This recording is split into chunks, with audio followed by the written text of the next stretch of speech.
पहले थोड़ा सा बेसिक मैं आपको बता रहा हूँ, उसके बाद में हम लोग थोड़ा सा कंबाइन करके चलेंगे।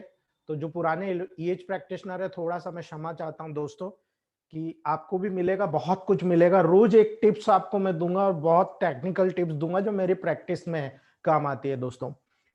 ये इलेक्ट्रोहोम्योपैथी जो होती है दोस्तों, होम्योपैथ के जो प्लांट्स होते हैं, उन्हीं प्लांट्स की स्टडी करके उनकी कमियों को देखकर इटली के एक बहुत बड़े साइंटिस्ट डॉक्टर काउंट सीजर मैटी जी ने वहां पर इलेक्ट्रोहोम्योपैथी नाम की इस पैथी का वहां पर रिकॉग्नाइज मतलब बनाया था, इस पैथी को बनाया था दोस्तों। उन्होंने उन्होंने बहुत डिटेल में जब स्टडी किया, तो स्टडी करने के बाद उन्होंने ये देखा कि प्लांट्स में ही इतनी शक्ति है कि बेसिकली उसी का उपयोग करके हम बहुत सारे रोगों को मुक्त कर सकते हैं। क्योंकि हम जनरली प्लांट्स खाते हैं, हेल्दी रहते हैं, यानी वेजिटेबल्स खाते हैं, हेल्दी रहते हैं। बहुत सारी चीजों को उन्होंने गौर किया और एक दिन वो गार्डन में बैठे हुए थे, तो उन्होंने देखा कि एक कुत्ता आया, उसको बहुत ज्यादा, उनका पाला हुआ कुत्ता था, उसको बहुत ज्यादा डैमेज था, टिश्यू उसका वर्स्ट हो गया था, वहां पर डिग्रेडेशन शुरू हो गया था, मतलब नेक्रोसिस शुरू हो गया था। वो एक प्लांट पे आता था और कंटिन्यू वहां पर रगड़ करता था। डेली वो आने लगा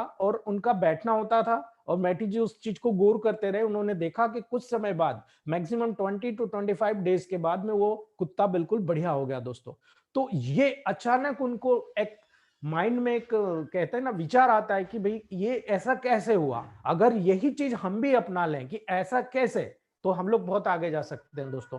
तो ये चीज को लेकर मैटी जी ने पूरी स्टडी शुरू करी, पूरी मेडिकल साइंस में एमबीबीएस के लेवल के बुक्स की स्टडी करी, आयुर्वेद के लेवल्स की स्टडी करी दोस्तों, वहां पर होम्योपैथ के लेवल की स्टडी करी। और उसके बाद में उन्होंने देखा कि मोस्टली ज्यादातर साइंस में एक ही चीज को फॉलो किया जा रहा है, और उसी चीज को उन्होंने देखा कि एलोपैथ में उसको सप्रेस करके ठीक किया जाता था, आयुर्वेद में उसको कफ पित्त वात को क्लियर करके उसको रोग मुक्त किया जाता था। इसी प्रकार से होम्योपैथ में देखा तो उन्होंने सिमिला सिमिलिबस क्यूरेंटर, यानी कि समानता को ही समानता से काटा जा सकता है, वही चीज उन्होंने उपयोग करके देखा। तो होम्योपैथ का सिद्धांत क्या है, किसी भी व्यक्ति को अगर कोई मेडिसिन अगर दे रहे हैं तो उसमें जैसे लक्षण पैदा करेगी, वैसे ही लक्षण वाला अगर कोई पेशेंट आता है तो उसको अगर हम वो मेडिसिन देंगे तो वो पेशेंट ठीक हो गया। ये उन्होंने सिमिला सिमिलिबस क्यूरेंटर के रूप में देखा दोस्तों। अब होम्योपैथ में क्या होता है दोस्तों, इंडिविजुअलिटी रहती है, अर्थात हर आदमी के लिए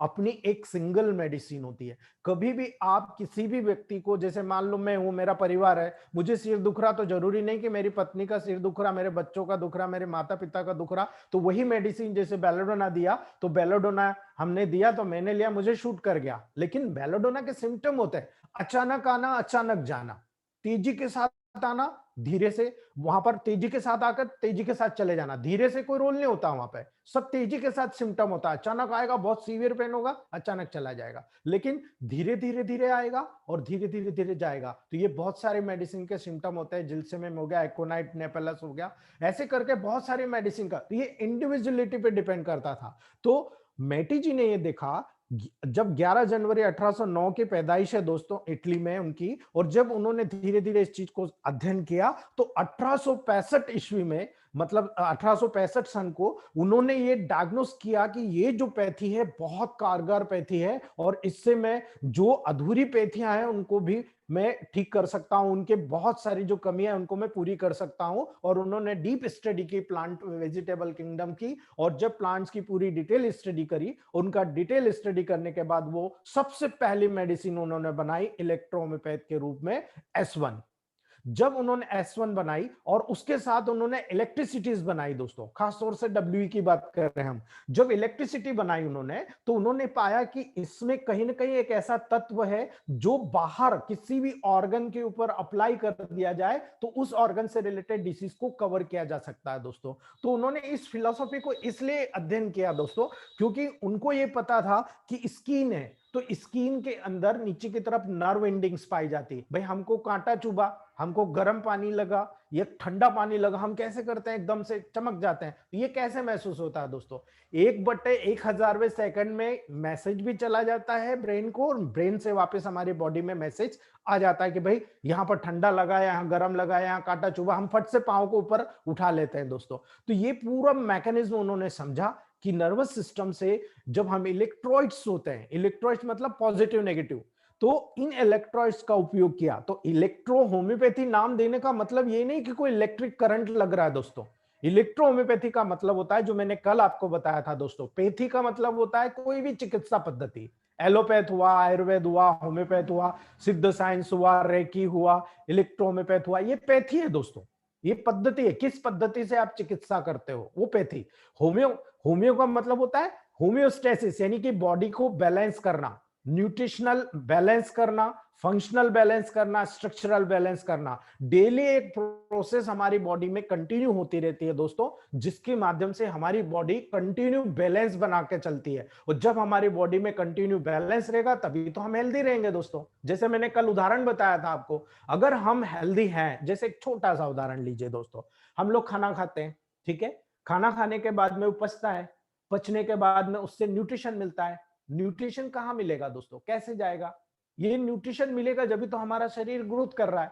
अब जब न्यूट्रिशन मिला तो ऑक्सीजन मिलेगी हमको, ऑक्सीजन मिलेगी तो ऑक्सीजन इस न्यूट्रिशन के साथ जुड़कर हमारी पूरी बॉडी में जाएगी। जब हमारी पूरी बॉडी इस लेवल में न्यूट्रिशन और ऑक्सीडेशन का उपयोग करेगी तभी तो मेटाबॉलिक क्रिया होगी हमारी बॉडी में। और जब मेटाबॉलिक क्रिया होती है तो उसके लिए हर केमिकल प्रोसेस के लिए एक एंजाइम की जरूरत होती है दोस्तों। अगर हमारी बॉडी में वो एंजाइम कम हो गया तो क्या होगा? आपके बॉडी के मेडिकल प्रोसेस होगी दोस्तों। मान लीजिए कि किडनी के लेवल पर एंजाइम कम हो गया, हाथों के लेवल पे कम हो गया, सिर के लेवल पे कम हो गया, या मान लो लीवर के लेवल पे कम हो गया, स्टमक के लेवल पे कम हो गया, तो क्या वहां के फंक्शंस होंगे? मान लो लीवर का बाइल जूस बनेगा दोस्तों, स्टमक में गैस्ट्रिक जूस बनेगा, किडनी में जो भी फिल्ट्रेशन की प्रोसेस होती है वो होगी दोस्तों? नहीं होगी। तो उन्होंने इस चीज का अध्ययन किया कि कौन सी बॉडी में कौन सा एंजाइम्स कौन से प्लांट से मिलता जुलता है, यानी कि हमारी बॉडी में जो एंजाइम्स हैं वही एंजाइम्स उन्होंने वहां पर पर्टिकुलर देखा तो वो उन प्लांट्स में मिला। वो लगभग मिलता जुलता एंजाइम्स उन्होंने सिलेक्ट किया और उन एंजाइम्स का मिक्सिंग करके, जैसे होम्योपैथ में क्या होता है, एक मेडिसिन का नाम दिया जाता है, लेकिन हमारे पास जो ये 65 है दोस्तों, ये रेमेडी है, मेडिसिन नहीं है दोस्तों। क्यों रेमेडी का नाम दिया दोस्तों? क्योंकि ये जो 114 प्लांट है, इनको उन्होंने कार्य के हिसाब से, अलग अलग कार्य के हिसाब से अलग अलग मेडिसिन के रूप में वहां पर बनाया है दोस्तों। अगर मान लीजिए एक उदाहरण आपको मैं बताऊं, उन्होंने स्लास बनाया, ठीक है दोस्तों। आप एलोवेरा का यूज करते हो, एलोवेरा का नाम सुना होगा दोस्तों आपने, जो पाचन शक्ति बढ़ाने के लिए, चेहरे की सुंदरता बढ़ाने के लिए यूज किया जाता है। तो एलो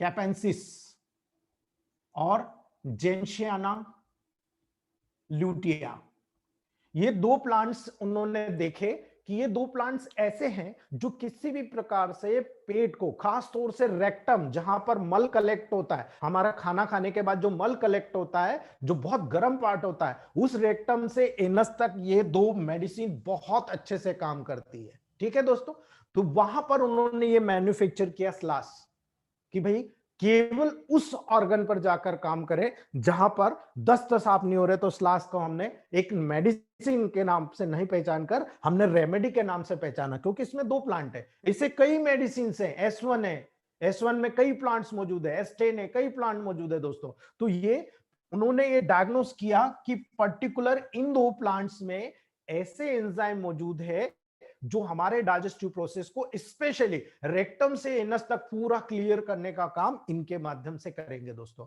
तो उन्होंने इसको अध्ययन किया, फिर उन्होंने यह अध्ययन किया कि पर्टिकुलर अगर कोई मेडिसिन बनाना है तो उन मेडिसिन में कौन सा प्लांट कितना यूज करना है, यानी कि उन्होंने ये देखा कि ये प्लांट सुपरफिशियल काम करता है, मिडिल में काम करता है या डीप में काम करता है। दोनों चीज, तीनों चीज को उन्होंने अध्ययन किया। उन्होंने उनका एक रेशियो अलग अलग बना के पेशेंट पे देना शुरू किया दोस्तों। तो सबसे पहले मेडिसिन बनाई थी उन्होंने S1।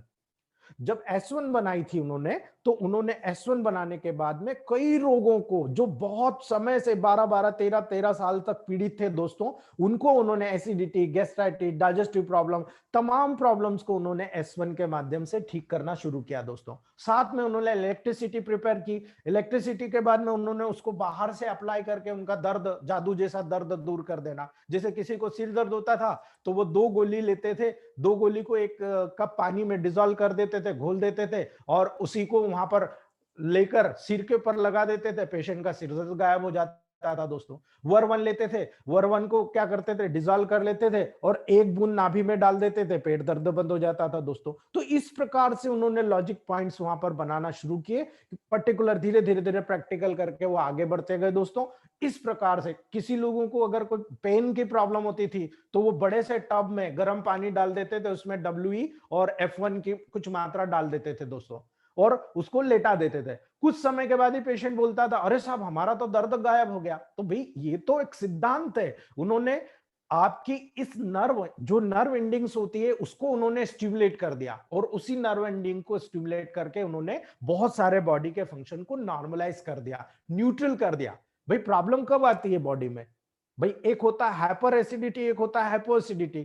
ठीक है, एक पेशेंट आता है वो बोलता है साहब मुझे बहुत ही कम बाथरूम आती, दूसरा आता है बोलता नहीं साहब मुझे बहुत ज्यादा बाथरूम आती। तो ये स्टेज क्या है दोस्तों? ये हमारी बॉडी की हाइपर और हाइपो स्टेट का इंडिकेशन होता है। अर्थात हमारी बॉडी में जब हेल्थ के लिए नॉर्मल बैलेंस इम्बैलेंस में कन्वर्ट हो जाए, अर्थात ऑक्सीजन और न्यूट्रिशन जब हमारी बॉडी को कम मात्रा में मिल रहा है और वो कम मात्रा में मिल रहा है, तो वहां पर वो सेल का फंक्शन, उसकी मेटाबॉलिक प्रोसेस डिस्टर्ब हो जाएगी दोस्तों। या तो वो बहुत ज्यादा ओवर एक्टिव यानी हाइपर एक्टिव हो जाएगी या फिर हाइपो एक्टिव हो जाएगी। और यही कारण है दोस्तों, जैसे ही कोई हेल्थ इश्यू होता है, यानी कि कोई भी ब्लड और लिम्फ का वाइटेशन या वहां पर किसी प्रकार की इन्फ्लामेशन या इन्फेक्शन होती है, तो डेफिनेटली हमको एकदम से एनर्जी या इम्यूनिटी लेवल हमारा डाउन हो जाता है, हमको कमजोरी लगने लगती है। आप लोगों के पास जब डॉक्टर पेशेंट आता है तो क्या बोलता है दोस्तों?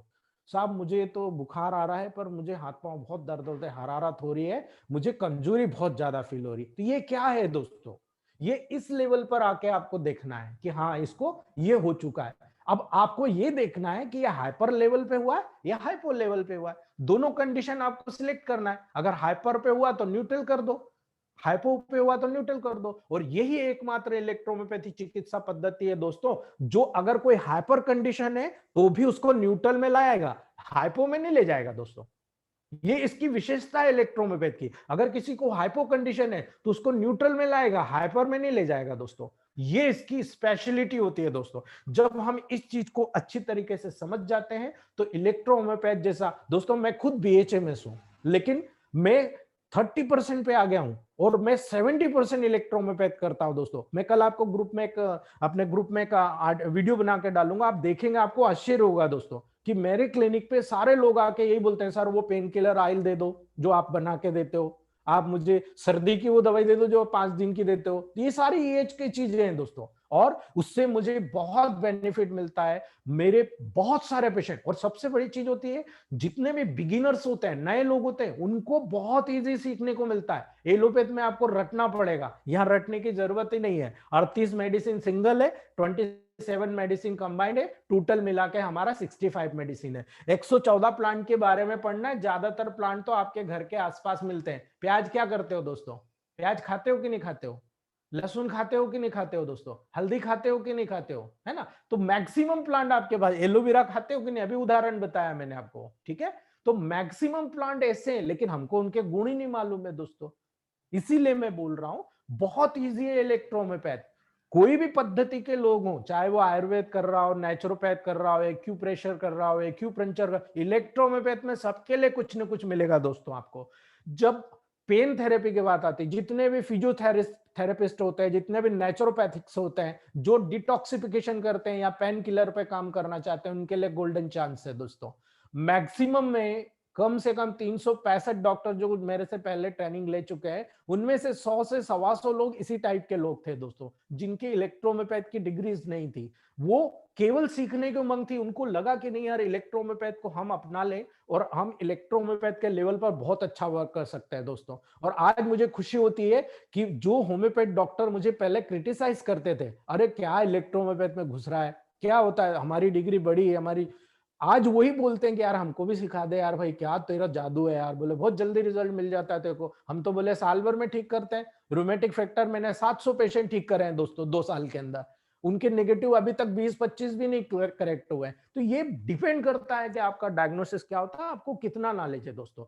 मैं आपको बोलता हूं आप किसी की कॉपी पेस्ट मत करिए दोस्तों। आप कितने समय कॉपी पेस्ट करोगे? चलो मैं आपसे पूछता हूं, अगर आप अपने माइंड को क्लियर करोगे, अपने माइंड से, अपने दिल से पूछो कि आप क्या चाहते हो। लोग बोलना चाहिए कि यार भाई तू बता तूने क्या दिया। तो ये चीज जब तक आप करोगे नहीं, प्रैक्टिकल करोगे नहीं, तब तक आपको आएगा नहीं दोस्तों। अगर आप प्रैक्टिकल करोगे, मेरे ग्रुप में आप ज्वाइन कर रहे हो तो मेरी फैमिली के मेंबर हो, आपको पूरा सपोर्ट होता है। लेकिन आपको करना पड़ेगा। आप जब खुद करोगे, प्रिपेयर खुद बनाओ, अपने अपने फार्मूले खुद बनाओ। आप कोई आपके एग्जाम में लिखने नहीं आएगा, ठीक है ना। तो कॉपी पेस्ट कर दोगे तो क्या करोगे दोस्तों, जब कोई केस में फंसोगे तो अपने सीनियर से पूछोगे, वो टाइम नहीं देगा आपको। तो यहाँ पर बहुत अच्छा साइंस है। जितने बिगिनर्स हैं उनको भी मैं बधाई दूंगा कि आप सही जगह जुड़े हो दोस्तों। केवल 1 ईयर मुझे दे दो, 1 ईयर के बाद अपने आप को देख लेना। आप मेरे जितने सीनियर दोस्त हैं उनको पता है कि 1 ईयर में आप कहाँ पहुंच रहे हैं दोस्तों। तो बेसिकली कोई बड़ी बात नहीं है इलेक्ट्रोमैग्नेटिक्स सीखना,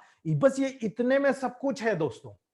केवल हमको नॉलेज सीखना है। ऐसे भी तो आप टेबल प्रैक्टिस करते हो दोस्तों, कोई से भी साइंस से कर रहे हो, एलोपैथ कर रहे हो, आयुर्वेद कर रहे हो, नेचुरोपैथ कर रहे हो, वो भी तो कर रहे हो ना। लेकिन आपको कितना नॉलेज है उस ऑर्गन के बारे में, वो ऑर्गन काम कम कर रहा है, ज्यादा कर रहा है, क्या कर रहा है दोस्तों। जब मल्टीपल ऑर्गन डिसीजेस होती है तो हमको ये देखना पड़ता है दोस्तों कि मल्टीपल डिसीजेस में कौन से ऑर्गन में, बेसिकली जब कौन से ऑर्गन की बात आती है तो उन ऑर्गन्स में हमको देखना पड़ता है दोस्तों कि बेसिकली कौन से ऑर्गन में फंक्शन कम हो रहा है, ज्यादा हो रहा है, या एक ऑर्गन के कारण पास के ऑर्गन्स में भी प्रॉब्लम हो रही है कि नहीं हो रही है। अगर वो हो रही है तो हम कैसे जाने। ये सारी चीज इलेक्ट्रोहोम्योपैथ में सिखाई जाती है दोस्तों। और इलेक्ट्रोहोम्योपैथ आते ना आते समय में दोस्तों एमबीबीएस डॉक्टर को भी इलेक्ट्रोहोम्योपैथ की मदद लेना पड़ेगी, ये मेरा ओपिनियन है दोस्तों। क्योंकि उनसे कभी भी पूरा केस कवर नहीं होता दोस्तों। और इलेक्ट्रोहोम्योपैथ बहुत ही मैक्सिमम, अभी तो हम लोगों को भी, मैं भी अगर बता भी रहा हूं दोस्तों तो मुझे भी, मैं भी अपने आप को भी 10% ही मानता हूं। ईएच में मुझे 10% ही नॉलेज है दोस्तों, क्योंकि मैं कुछ मेडिसिन देता हूं और कहीं रिजल्ट मिल जाता है दोस्तों। ये पॉसिबिलिटी है इलेक्ट्रोहोम्योपैथ में। तो ये मेरा एक छोटा सा, आपको जो बिगिनर्स हैं उन लोगों को सपोर्टेड था दोस्तों, उन लोगों का मोटिवेशन के लिए मैंने बताया है। कोई बड़ी बात नहीं है दोस्तों, हमारा पूरा ग्रुप सपोर्टिव है। आप प्रकाश जैन सर से ले लीजिए, वर्मा सर से ले लीजिए, बैंगलोर किरण सर को देख लीजिए, ये सारे सपोर्टिव लोग हैं दोस्तों। आपको ग्रुप में जैसे मैसेज आता है तुरंत आपको मैसेज आता है, आप ये मेडिसिन यूज कीजिए, रिजल्ट मिलेगा दोस्तों। तो ये हमारा फैमिली है दोस्तों। अगर आप आते हैं तो आपको भी हम फैमिली मेंबर जैसे ही अचीव करेंगे दोस्तों। और ये सारी चीज जो होती है बेसिकली जब हम प्रैक्टिकल टेबल प्रैक्टिस करते हैं वो चीज हम आपको बताते हैं दोस्तों। हम कॉपी पेस्ट नहीं करेंगे। आप कहीं भी फार्मूला देख लीजिएगा दोस्तों, हमारा फार्मूला किसी भी ग्रुप से फार्मूले से मैच नहीं करेगा। कौन क्या कर रहा है हमको उससे मतलब नहीं, हम बेसिक चीज कर रहे हैं दोस्तों। और यही बेसिक नॉलेज हम आपको देना चाह रहे हैं। जो आएगा उनको मिलेगा, जो नहीं आएगा ठीक है कॉपी पेस्ट करिए, इससे लीजिए उससे लीजिए। हम लोग आपको मोटिवेट करेंगे, आप अपने आप को मोटिवेट कीजिए दोस्तों। और थोड़ी सी पागलपंती होना चाहिए। अगर हम पागलपंती करेंगे तभी तो हमको सीखने को मिलेगा दोस्तों। अगर हम एक जैसे किसी ने पढ़ा दिया बस उसी को उठा के दे दिया तो हम कभी भी आगे नहीं बढ़ पाएंगे दोस्तों। अगर आप देखेंगे ब्रिलियंट आदमी वही बनता है, फर्स्ट क्लास वही बनता है जो मेहनत करता है और मेहनत के साथ में प्रैक्टिकल करता है दोस्तों। तो ये मेरा एक छोटा सा आप लोगों को एक मोटिवेशन था दोस्तों। बात करते हैं इलेक्ट्रोहोम्योपैथ की दोस्तों। जब 1865 में इलेक्ट्रोहोम्योपैथ को रिकॉग्नाइजेशन मिला, वहां पर इसको एक पैथी के रूप में उन्होंने डेवलप किया। सबसे पहले S1 बना। S1 से जब बहुत सारे पेशेंट उन्होंने कवर किए दोस्तों तो मैक्सिमम 70% ठीक हो गए, लेकिन 30% लोगों को एग्रावेशन हुआ। एग्रावेशन मतलब इन द सेंस ये नहीं कि एलर्जी हो गई कुछ, उनको रिजल्ट ही नहीं आया दोस्तों। तो उन्होंने इसको बोला कि यार ऐसा क्या है कि मैं ये दे रहा हूं, इतनी बहुत सारे लोगों को तो मैजिक हुआ, 5 दिन 7 दिन 12 साल लंबा पीड़ित व्यक्ति 5 दिन 7 दिन में ठीक होना शुरू हो गया, फिर ये लोग क्यों नहीं ठीक हो रहे, ये तो अभी 2 महीने 4 महीने के बीमार है। तो उन्होंने फिर इसका अध्ययन किया और उन्होंने देखा कि एक जैसा प्रकृति नहीं होता है दोस्तों। तब वहां पर उन्होंने टेम्परामेंट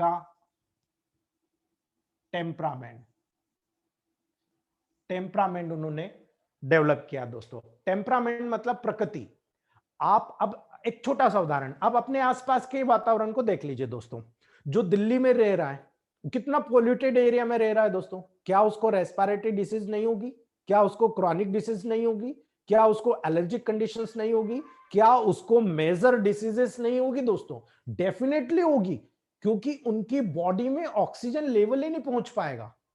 क्योंकि उनके एनवायरनमेंट में इतना ज्यादा पॉल्यूशन हो चुका है कि वहां पर कार्बन डाइऑक्साइड और नाइट्रोजन, ये जितनी भी खतरनाक गैसेस है वो ज्यादा मिलेगी। तो ये ज्यादा मिलेगी तो सांस लेते बनेगा, सांस लेते में भी उनको प्रॉब्लम आएगी। क्या न्यूट्रिशन के साथ वो जुड़ के आगे जाएगा? नहीं जाएगा दोस्तों। इसलिए हमारे एटमॉस्फेयर का हमारे ऊपर बहुत फर्क पड़ता है दोस्तों। अब जैसे मैं एरिया में, मैं अभी खुला हूं, ये आज तो आप लोगों के सामने आना था तो मैंने शर्ट पहन लिया दोस्तों, नहीं तो हाफ टी शर्ट में काम हो रहा है। अभी पंजाब चले जाइए, कितनी ठंड है दोस्तों। अहमदाबाद चले जाइए, गुजरात में बहुत गर्मी है दोस्तों। तो ये एटमॉस्फेयर के हिसाब से हमारा डेवलपमेंट होता है। बचपन से लगाकर बड़े होने तक हम जिस एटमॉस्फेयर पे रहते हैं वहां पर उस लेवल पर हमको निर्भर करना पड़ता है। हमारी पूरी बॉडी उसी लेवल पर निर्भर हो जाती है। अब घर में देखिए, दो बच्चे हैं, एक बच्चा खूब मीठा खाता है और फूल गया, मोटा हो गया, ठीक है दोस्तों। एक बच्चा है, उसको देखकर कूदता है, उससे नाराज रहता है, उसको मीठा पसंद नहीं, खूब चरका पसंद है, दुबला हो गया। तो भाई माँ बाप ऐसा थोड़ी करेंगे कि इसको खूब मीठा खिला रहा है उसको नहीं खिलाएंगे, इसको खूब चरखा खिला रहे इसको नहीं खिलाएंगे। ऐसा तो वो तो दोनों के लिए बराबर करेंगे। तो ये प्रकृति के ऊपर डिपेंड करता है कि आपकी बॉडी कैसे डेवलप हो रही है, उस एटमॉस्फेयर के लेवल पर आपकी बॉडी कैसे डेवलप हो रही है, ये डिपेंड करता है दोस्तों। तो इसको देखकर सारे लोगों ने, जब सबसे पहले ग्रेवो गूगल ने बनाया था तो उसने हाइड्रोजिनाइट, ऑक्सीजनाइट और कार्बो नाइट्रोजिनाइट कॉन्स्टिट्यूशन बनाया था, यानी टेम्परामेंट 3 बनाए। जब हैनीमैन साहब की बारी आई तो हैनीमैन साहब ने क्या बना दिया? सूरा, सिफिलिस, साइकोसिस, सब सेम है दोस्तों। उसके बाद में बारी आई आयुर्वेदिक, सबसे पहले आयुर्वेद ने बनाया दोस्तों। उन्होंने क्या बनाया? कफ, पित्त और वात। और हमने क्या बनाया इलेक्ट्रोमेपैथ में? 3 चीज हमने बना दिया आदमी को। पहला बनाया दोस्तों लिम्फेटिक, दूसरा हमने बनाया सेंग्वाइन, और तीसरा हमने बनाया मिक्स्ड। अब मिक्स्ड में हमने 2 बना दिए, एक नर्वस और एक बिलियस, ठीक है दोस्तों। तो इस प्रकार से हमने डिवाइडेशन कर दिया। यही कंडीशन आपको तीनों चारों साहित्य में, एलोपैथ में देख लीजिए नहीं मिलेगा, आयुर्वेद, होम्योपैथ, इलेक्ट्रोमोपैथ और जो पुराने लोग थे उन लोगों के साइंटिस्ट के हिसाब से ये डेवलप हुआ दोस्तों। तो इनको पहचान कर आप अगर ट्रीटमेंट करते हो तो बहुत इजीली काम होता है दोस्तों, बहुत जल्दी आपका पेशेंट कवर हो जाता है। जैसे मैंने कल बताया था, वो तो लाइट की वजह से आपको मैं पूरा क्लियर नहीं कर पाया, नहीं तो मजा आ जाता आपको। तो ये चीज टेम्परामेंट पकड़ना इलेक्ट्रोमोपैथ में बहुत इंपॉर्टेंट होता है दोस्तों। ये इतना शानदार कंडीशन डेवलप होता है दोस्तों, जिससे आप पेशेंट आपकी क्लिनिक में एंट्री किया, जैसे एंट्री किया वैसे आपको नॉलेज हो जाता है दोस्तों कि ये जो पेशेंट आया है ये लिम्फेटिक टेम्परामेंट का पेशेंट है। ये नॉलेज पे डिपेंड करता है दोस्तों। मेरे जो 365 डॉक्टर्स की बात करता हूं दोस्तों, पेशेंट जब चढ़ के आता है तो वो मेरे पास बैठे होते हैं, तो मैं उनसे आंखों की तरफ देखता हूं कि अभी बोलेगा, फट से बोल देता सर ये सेंग्वाइड टेम्परामेंट है। कैसे पहचाना? तो ये आपको सीखना है दोस्तों, और बहुत इजी है। हमारे ग्रुप में हर व्यक्ति को आता है दोस्तों। आप बहुत आसानी से ये टेम्परामेंट पकड़ सकते हैं, बहुत इजीली दोस्तों। तो ये सबसे एडवांटेज होता है और बहुत इजी तरीके से हम लोग इसको आसानी से सीख सकते हैं दोस्तों। ठीक है, आगे बढ़ते हैं दोस्तों। उम्मीद है आप लोगों को समझ में आ रहा होगा दोस्तों। ये तो मैं केवल छोटी छोटी चीजें बता रहा हूं, जब इनको डिटेल बताऊंगा तो आपको 2-2 दिन चाहिए दोस्तों। ठीक है, अब बात करते हैं दोस्तों मेडिसिन बनाने की। जब इलेक्ट्रोहोम्योपैथ मेडिसिन बनाई जाती है दोस्तों तो बहुत इजी प्रोसेस होती है। कंपनी से, जिस कंपनी से आप मेडिसिन लेते हो वो कंपनी आपको बताती है कि आप 19 के रेशियो में तोड़ेंगे या 147 के रेशियो में तोड़ेंगे दोस्तों। लेकिन जब क्रूड इसेंस आता है, मतलब जो गाढ़ा इसेंस आपको दिया जाता है जिसको बोला जाता है क्रूड इसेंस, ये क्रूड इसेंस आप किसी भी कंपनी से प्राप्त कीजिए। सबसे इंपॉर्टेंट होता है आप D1, D2, D3 किसी से नहीं लीजिए दोस्तों, आप कंपनी से डायरेक्ट लीजिए। कोई व्यक्ति कैसे डायल्यूशन बना के दे रहा है, आपको वास्तव में दे रहा है D3 दे रहा है कि D4 दे रहा, ये आपको पता नहीं दोस्तों। इसलिए जब आप मेडिसिन प्रिपेयर करोगे तो आपको ये भी नहीं पता है कि वास्तव में D3 था कि D4 था, और आप यही गलती करते हो। और जब आपको वो आप देते हो, आपको D4 देना था, पहले ही आपको वो D4 दिया है, आपने उसको D3 समझ के D4 तोड़ा तो वो D5 में टूट गया। ठीक है, और D5 में टूट के दिया, आपको D4 देना था। D5 काम करेगा क्या D4 के जैसा? बिल्कुल नहीं करेगा दोस्तों। इसलिए जब हम क्रूड इसेंस कंपनी से लेते हैं दोस्तों, तो क्रूड इसेंस का 1 ml लिया आपने, इसको 9 ml आप आरएस या डिस्टिल वाटर इसमें लेकर आपको 105 स्ट्रोक मारना है दोस्तों। ये 105 स्ट्रोक एक जैसे आपको कंटिन्यू देना है दोस्तों। ये आपका बन जाएगा D1। ठीक है दोस्तों, ये D1 बन गया। इस D1 का 1 ml लेना है आपको, 9 ml आरएस लेना है या डिस्टिल वाटर, आपके ऊपर डिपेंड करता है। फिर से 105 स्ट्रोक देना है दोस्तों। ये आपका बन गया D2। D1 से ये बन गया आपका D2। ठीक है दोस्तों, अब हमको इसको आगे और तोड़ना है। यहां से जो टूटेगा वो कहलाएगा D3 दोस्तों। 1 ml D2 का लेना है, 9 ml आरएस लेना है या डिस्टिल वाटर लेना है हमको, इसको 105 स्ट्रोक देना है दोस्तों। इस प्रकार से आपका ये D3 बन गया। यहां से हमारी मेडिसिन का मैन्युफैक्चरिंग शुरू हो जाएगा। हर तरीके की चीजें दोस्तों, डायरेक्ट आपको मेडिसिन बना के देना है वो भी बताया जाएगा, 19 से देना है वो भी बताया जाएगा, 147 से बनाना है वो भी बताया जाएगा दोस्तों। तो ये आपका जो फार्मूलेशन हो गया दोस्तों, ये क्रूड इसेंस से D3 बन के ये तैयार हो गया है आपकी मेडिसिन। ये 114 प्लांट की बनी हुई सारी मेडिसिन का कॉम्बिनेशन, यानी कि 65 मेडिसिन का ये कॉम्बिनेशन आपका, ये आपको मिलेगा कंपनी से, या आपको बनाना है यहां से आपको शुरू करना है दोस्तों। और ये जो प्रिपरेशन होता है, ये हजारों रुपए, लाखों रुपए आपको कलेक्शन करके देता है दोस्तों। कैसे देता है, यहां तक आपको समझ में आ गया हो तो मैं आगे बताऊं दोस्तों आपको। ठीक है, अब देखिए आपके पास D3 तैयार हो गया दोस्तों। मान लीजिए S1 का D3 है आपको, और इसको आपको किसी पेशेंट को मेडिसिन के रूप में देना है दोस्तों। ठीक है, अब आप देखिए आपको 19 का देना है या 147 का देना है, यही कंफ्यूजन में है बहुत सारे इलेक्ट्रोमेपेथ डॉक्टर। दोस्तों क्लियर कर लीजिए, बाहर निकाल दीजिए इस चीज को। ठीक है, ये दोनों रेशियो बहुत ही ऑथेंटिक है, इलेक्ट्रोमेपैथ में इसको मान्य है दोस्तों, ये मान्यता प्राप्त है इलेक्ट्रोमेपैथ में। ठीक है, तो जब हम D3 बनाते हैं तो इसी रेशियो से तो बनाते हैं दोस्तों, ये मान्य है। और जब 147 से बनाते हैं ये भी मान्य है, रिकॉग्नाइज्ड है दोस्तों। ये भी एक साइंटिस्ट थे होम्योपैथ में, उन्होंने ये फार्मूला बनाया था 149 के रेशियो से दोस्तों। 149 से उन्होंने रेशियो बनाया था, जिसको हैनीमैन साहब और उनके जितने अनुयायी थे दोस्तों, उन लोगों ने उनका विरोध किया था कि नहीं, ये फार्मूला हमारे होम्योपैथ के हिसाब से सेट नहीं बैठता। तो उन्होंने क्या करा था, उस फार्मूले को डिवाइड करके ये फार्मूले को डेसिमल स्केल में उन्होंने स्वीकार किया था, और उन्होंने जो फार्मूला बनाया वो 199 का फार्मूला बना लिया दोस्तों। 199, ठीक है, 199 का बनाया, तो उन्होंने उसको सेंटिमल स्केल के नाम से रिकॉग्नाइज कराया दोस्तों। जो होम्योपैथ में मान्यता प्राप्त है सेंटिमल स्केल के नाम से, उन्होंने 149 को यूज नहीं किया दोस्तों। जब मेटी जी ने उसका अध्ययन किया तो मेटी जी ने पाया कि नहीं, 149 का जो रेशियो वास्तव में बहुत ऑथेंटिक है, लेकिन उसके बारे में जानकारी ज्यादा नहीं हो पाई।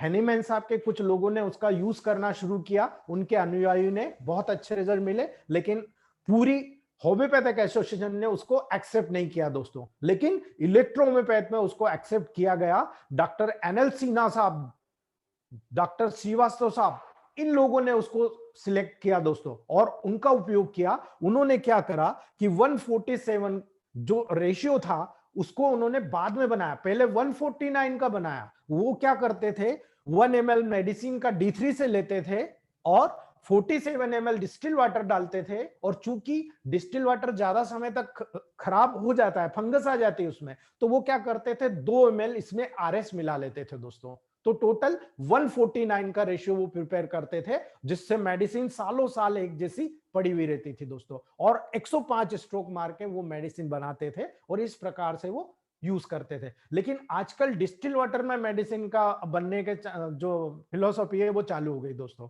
तो उसका रेशियो 19 होता है, ज्यादातर लोग 19 से यूज करते हैं। तो इसीलिए वो लोग इसको नाम क्या देते हैं दोस्तों, D4, D5, D6। यह हम क्या नाम देते हैं, फर्स्ट डायल्यूशन, सेकेंड डायल्यूशन और third dilution. First, second, third, चीज वही है दोस्तों, परोसने का तरीका अलग है। यहाँ 19 से परोस दिया, यहाँ हमने 147 से परोस दिया दोस्तों।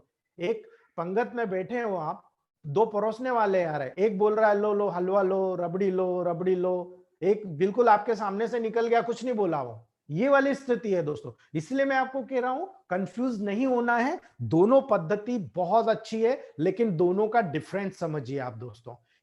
एक ऑर्गन है, ठीक है, पहले ये बता दूं आपको कैसा है, फिर मैं आपको बताता हूं दोस्तों।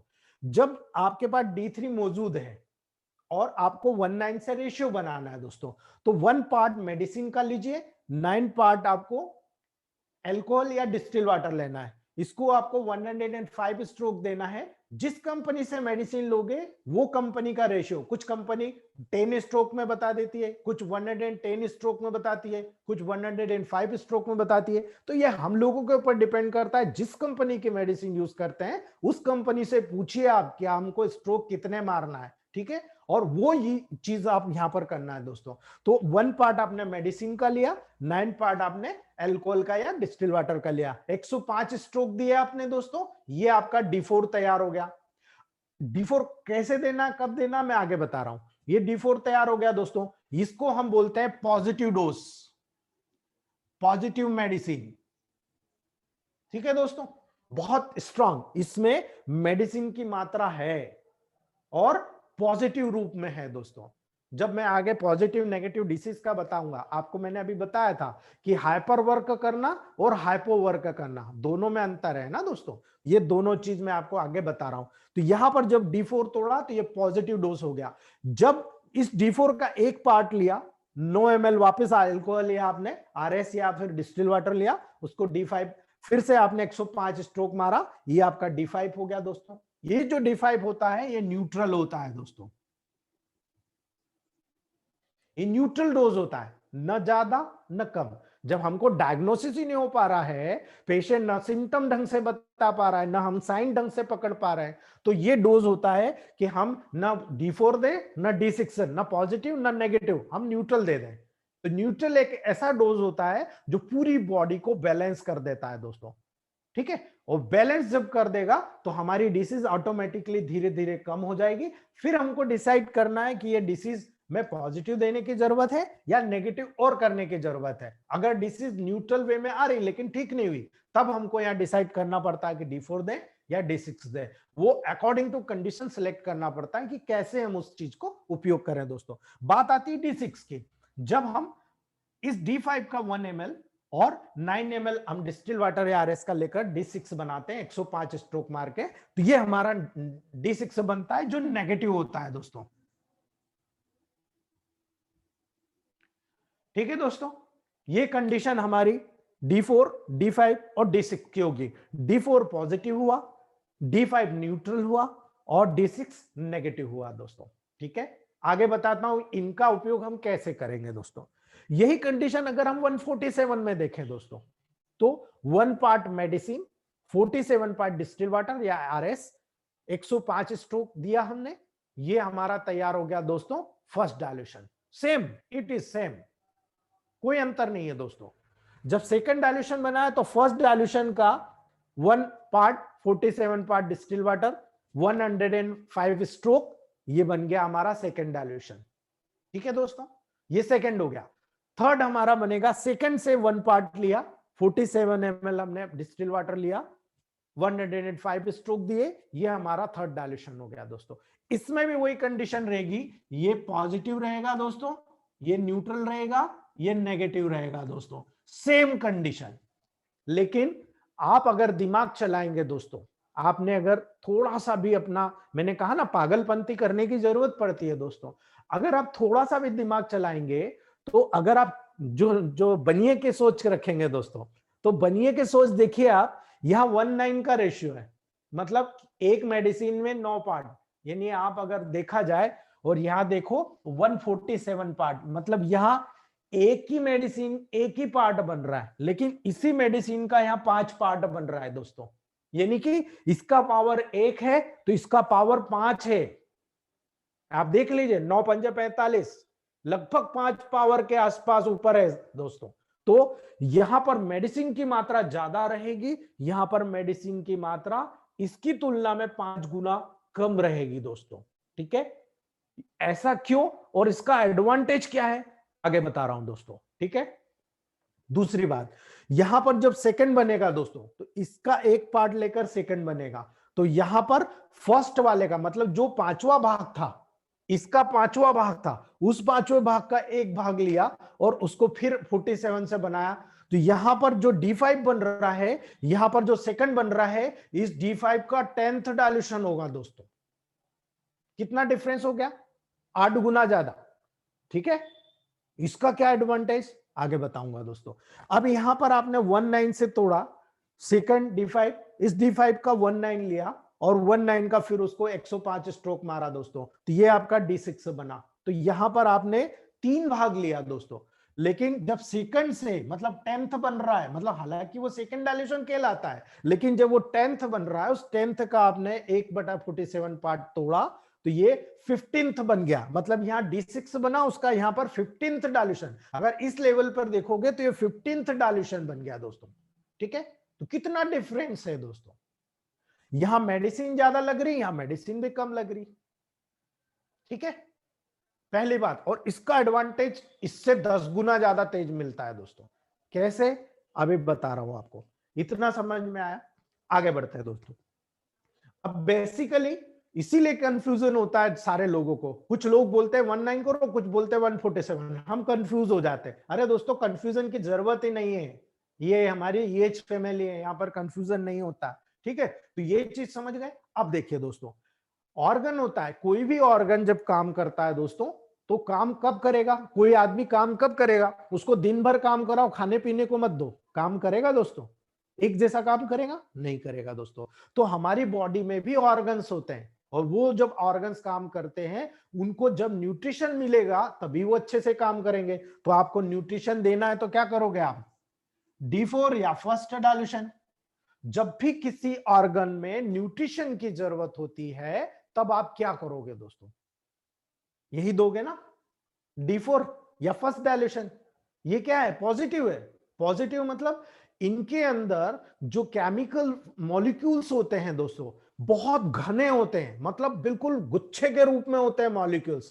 ठीक है दोस्तों, इसलिए जब ये मॉलिक्यूल्स काम करेंगे तो ये फंक्शनल एक्टिविटी को बढ़ाएंगे। यानी किसी बॉडी में कोई भी फंक्शंस गड़बड़ हो रहे हैं तो आप क्या करोगे? यही दोगे ना दोस्तों। अगर किसी का फंक्शन प्रभावित हो रहा है तो यही हम देंगे दोस्तों उसको। ठीक है, तो ये फंक्शंस को बढ़ाएगा। अब मान लीजिए, मान लो आप, छोटा सा उदाहरण, कि कहीं पर ग्लैंडुलर सिक्रेशन नहीं हो पा रहा, कम हो रहा है, तब आप क्या नेगेटिव दोगे? नेगेटिव देने से सिक्रेशन बंद हो जाएगा। हमको वहां पर पॉजिटिव देना है, यानी मॉलिक्यूल्स देना, बहुत सारे मॉलिक्यूल्स भेजना है। और जब मॉलिक्यूल्स भेजेंगे तो ये मॉलिक्यूल्स वहां जाकर न्यूट्रिशन देगा। हमारा पेट, जैसे हम खाने के तृप्त होके खाते हैं दोस्तों, हाँ यार आज तो बहुत अच्छा खाना बना था और मैं बहुत तृप्त हो गया, मुझे बहुत अच्छा लगा खाना। ठीक है, हमने खूब खाया, तो उससे क्या होगा दोस्तों? उस ऑर्गन को न्यूट्रिशन मिलेगा और वो हेल्दी स्टेट में बना रहेगा, अपना काम अच्छे तरीके से करेगा। ये चीज हमको समझने की जरूरत है दोस्तों। तो हमारे पास बहुत सारे ऐसे पेशेंट आते हैं, कमजोरी के लेकर आया, मान लो कोई लो बीपी के लिए आया, तो क्या करोगे दोस्तों आप? ठीक है, यही चीज समझा रहा हूं आगे। अब बात आती है दोस्तों, जब आपने इधर 19 से सेकंड D5 बना लिया, यहां पर आपने सेकंड 147 से बना लिया, तो क्या इसमें और इधर थर्ड में, इसमें या इधर थर्ड में, इनके लेवल पर ये रहेगा दोस्तों, ये बिल्कुल न्यूट्रल डायल्यूशन होगा दोस्तों। ना इसको हाइपर से कोई लेना देना, ना हाइपो से कोई लेना देना। अर्थात इसके जो मॉलिक्यूल्स होंगे वो इससे कम और इससे ज्यादा, यानी कि बैलेंस में रहेगा। तो ये एक ऐसा डायल्यूशन होता है, जब कोई पेशेंट हमारे पास आता है जो हमको दिखता है कि इसके बॉडी के बहुत सारे ऑर्गन नॉर्मल काम कर रहे हैं, केवल कुछ एबनॉर्मल काम कर रहे हैं, तो क्या हम ऐसा करेंगे कि उसको पॉजिटिव दे या उसको नेगेटिव दे? हमको डायग्नोसिस ही नहीं बन पाएगा। तब ऐसी कंडीशन में हमको न्यूट्रल देना है दोस्तों। हमको नहीं समझ में आता, हम न्यूट्रल दे देते हैं। जैसे एनीमिया की कंडीशन, वहां पर क्या करेंगे आप दोस्तों? आपको D5 में देना है। जब खून की कमी होती है तो हम जो मेडिकेशन करते हैं वो D5 के लेवल पर, न्यूट्रल के लेवल पर होता है। जब किसी को एलर्जी की प्रॉब्लम होती है तो वहां पर हमको न्यूट्रल मेडिसिन देना पड़ती है कंट्रोल करने के लिए। ठीक है, क्योंकि ये ऐसा डाइल्यूशन है जो किसी भी हाइपर को न्यूट्रल कर देगा, हाइपो को भी न्यूट्रल कर देगा। तो बहुत सारे ऑर्गन हमारी बॉडी में हाइपर काम कर रहे होते हैं, बहुत सारे हाइपो काम कर रहे होते हैं। हमको न्यूट्रल करने की जरूरत है, क्योंकि हमारी बॉडी का जब होम्योस्टेसिस बनेगा तभी हमारी बॉडी नॉर्मल वे में काम करेगी दोस्तों। तो ये चीज हमको यहाँ पर सीखने की जरूरत है। बहुत इजी है दोस्तों, बहुत सिंपल वे में आपको बता रहे हैं दोस्तों। तीसरी बात करते हैं, नेगेटिव, एकदम नेगेटिव मेडिसिन करना। इन दोनों के विपरीत काम करेगा D6 या थर्ड डायल्यूशन। क्यों? यहां पर जितने भी मॉलिक्यूल्स हैं दोस्तों वो बहुत गैप में आ जाएंगे। जब मॉलिक्यूल्स में गैप डेवलप हो जाती है तो वो गैसियस स्टेट में कन्वर्ट हो जाता है। ये केमिकल फिनोमिना है दोस्तों। और जब नेगेटिव में हो जाएगा और गैसियस स्टेट में कन्वर्ट हो जाएगा, यानी उनके बीच में मॉलिक्यूल्स ज्यादा हो जाएंगे, तो यहां पर इस मॉलिक्यूल्स ज्यादा होने के कारण न्यूट्रिशन का काम हो रहा था, ऑर्गन का न्यूट्रिशन, यहां पर न्यूट्रल काम हो रहा था, बैलेंस करना। लेकिन यहां पर अगर कोई बहुत ज्यादा काम कर रहा है, पागलपन हो गया, हाई बीपी हो गया, तब क्या करोगे दोस्तों? वहां पर नेगेटिव, मतलब ये पॉजिटिव डिसीज हो गई, वहां पर हमको नेगेटिव मेडिसिन देना है। जहां नेगेटिव डिसीज है वहां पॉजिटिव देना है। कैसे होता है बताता हूं। ये जो नेगेटिव मेडिसिन है, जैसे ही आप गर्म पानी में डाल के या ग्लोबल्स में प्रिजर्व करके गुनगुने पानी में घोल के देते हो, हम लोग क्यों बोलते हैं इलेक्ट्रोमेपैथ वाले गुनगुने पानी में लेना, ठीक है, ये तुरंत एब्जॉर्ब होता है दोस्तों। और कौन से भी साइंस में, आयुर्वेद में, होम्योपैथ में ऐसी मेडिसिन नहीं है दोस्तों जो तुरंत एब्जॉर्ब होकर तुरंत काम करके आपको इमीडिएट रिजल्ट दे दे। होम्योपैथ साबित कर दे दोस्तों। मैं खुद होम्योपैथ हूं, इस चीज को बहुत अच्छे से जानता हूं, इसीलिए मैं आपको बता रहा हूं कि यहां पर इलेक्ट्रो होम्योपैथ इसीलिए कहा जाता है दोस्तों।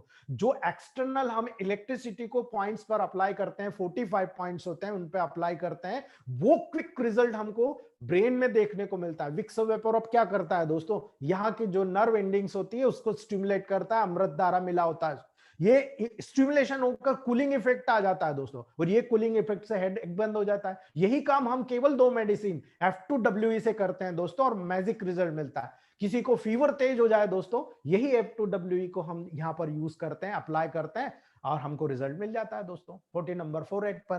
ठीक है, तो ये बेसिकल चीज है दोस्तों जिसका उपयोग हम यहां पर फिनोमिना के रूप में करते हैं।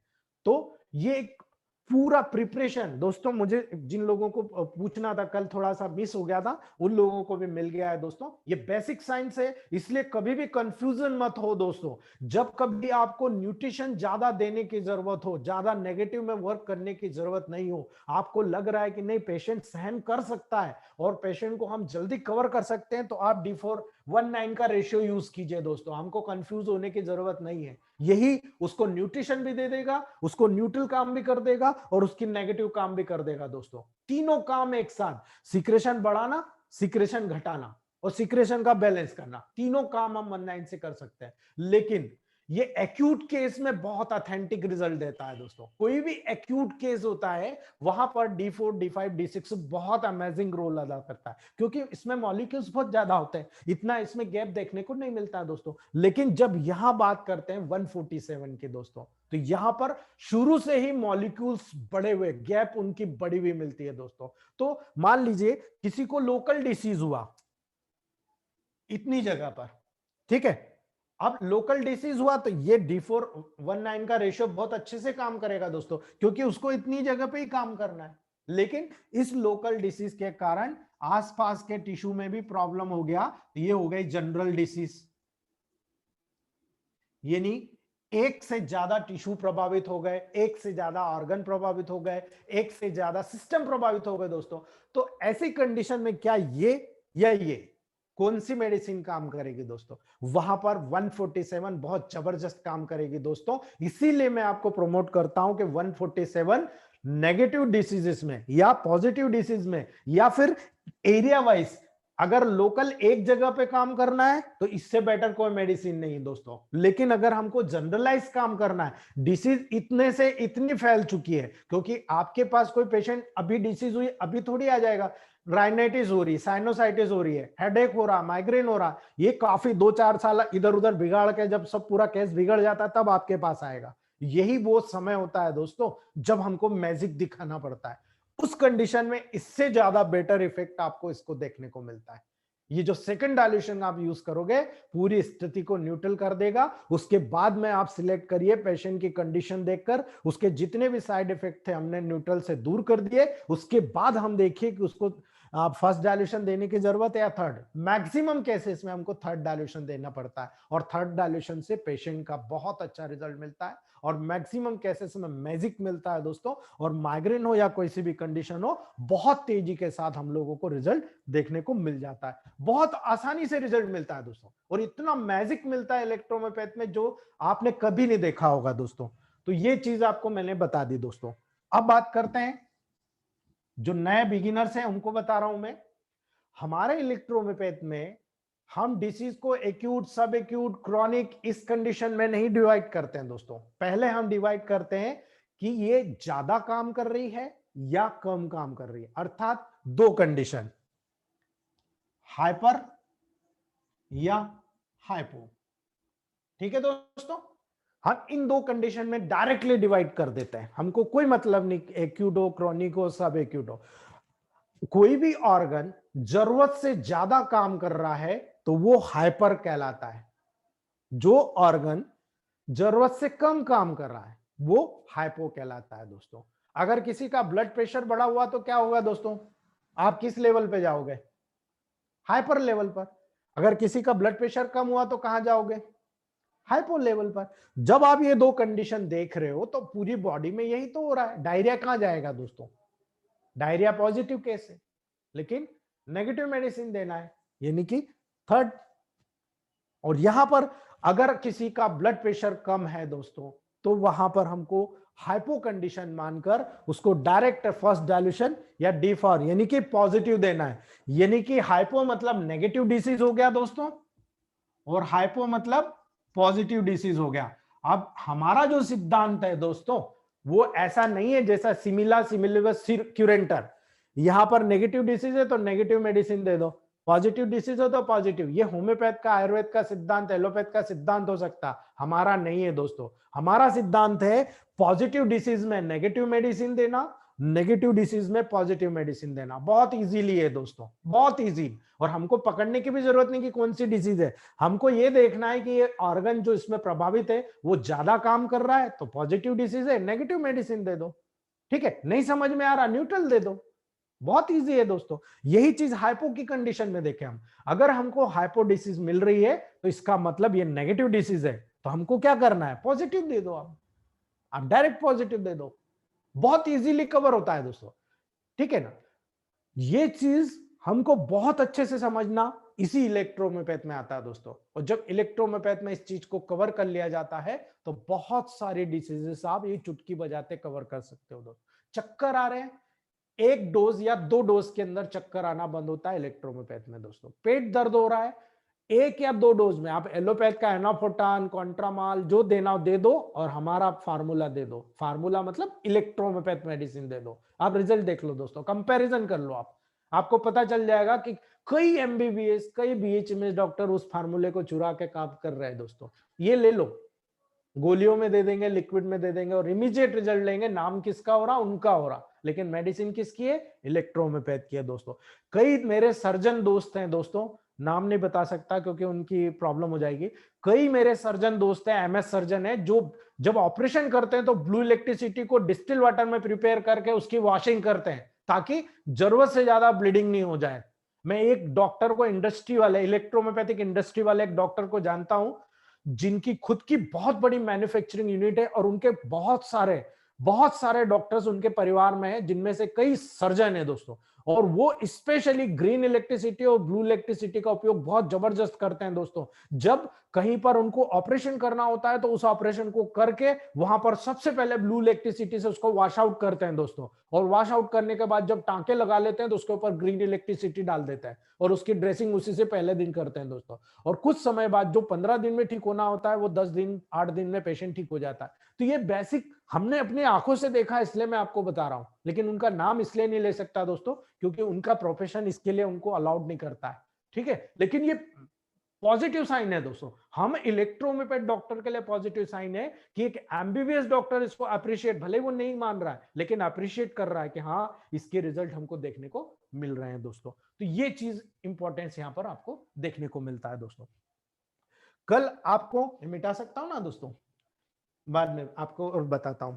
अब कल हमने दो चीज देखी थी, सिद्धांत, इलेक्ट्रोहोम्योपैथ का सिद्धांत देखा था दोस्तों हमने, कि ब्लड और लिम्फ दो एक ऐसी चीज होती है दोस्तों जो हमारी पूरी बॉडी में हमारे शरीर को हेल्दी स्टेट में मेंटेन रखने का काम करती है। यानी हम स्वस्थ यानी हमारा ब्लड और लिम्फ स्वस्थ है दोस्तों। और यही यही चीज, क्योंकि ब्लड का काम क्या होता है दोस्तों, ब्लड का काम होता है हमारी बॉडी में ऑक्सीजन को, न्यूट्रिशन को पहुंचाना और गंदगी को लेकर वापस उसको बाहर निकालने का, ये पूरा काम जो होता है स्पेशली ब्लड उसमें काम करता है। लेकिन जो मिडिल मैन होता है वो लिम्फ होता है दोस्तों। मैंने कल आपको बताया था कि लिम्फ जब आर्टरी है और वेन है दोनों जब मिलते हैं दोस्तों, तो उस ऑर्गन में जहां मिलेंगे उनके बीच का जो एरिया होता है वो कैपिलरी बेड कहलाता है दोस्तों, आराम का बिस्तर। ये कैपिलरी बेड का वो जंक्शन होता है दोस्तों जहां पर जब आर्टरी से वहां पर